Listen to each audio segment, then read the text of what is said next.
We practice jiu-jitsu, of course, in mixed martial arts, it's everything.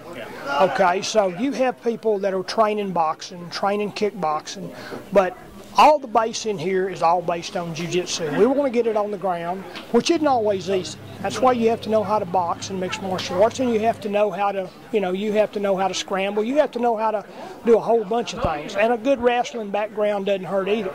But our main base is jiu-jitsu.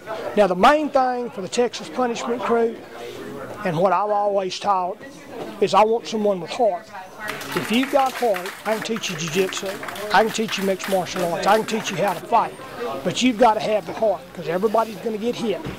And that's either in a real fight or a mixed martial arts fight. And, when it's for real, which is what we train for here, you want to be ready to take a shot and keep going. And that's pretty much it is. I look at heart first, and then we go from there. If I've got a guy with heart, then I can teach him jiu-jitsu, and that's the main thing. I just want to say we've got a lot of good fighters coming up. Kevin Johnson, you talked to, Marshall Mooney. We got Taylor Montgomery. Jason, who is the head instructor here, well, I guess I'm the head instructor, but Jason's the one that runs the school. It's, and he's really done a lot of good with this, and a lot more than I could have ever done.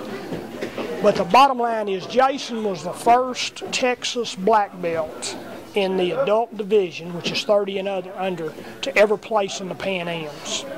And that's quite an accomplishment when you see the fighters that are in the Pan Ams. And, Pan Ams are the second biggest jiu-jitsu tournament in the world.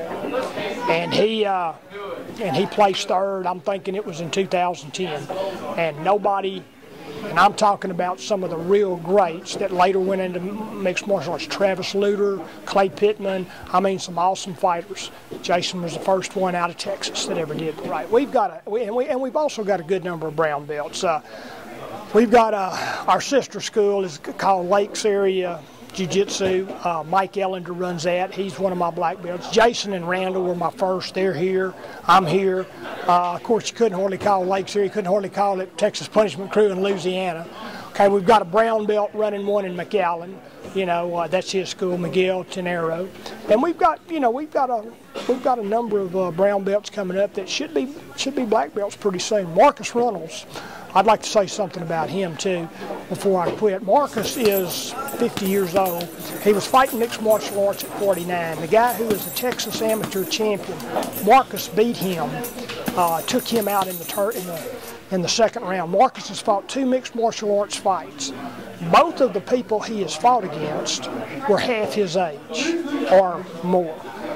He was 49 fighting people of 23, 24. He won both fights. And the guy who is the champion now, Marcus, tapped him out. In fact, this picture here shows the tap out.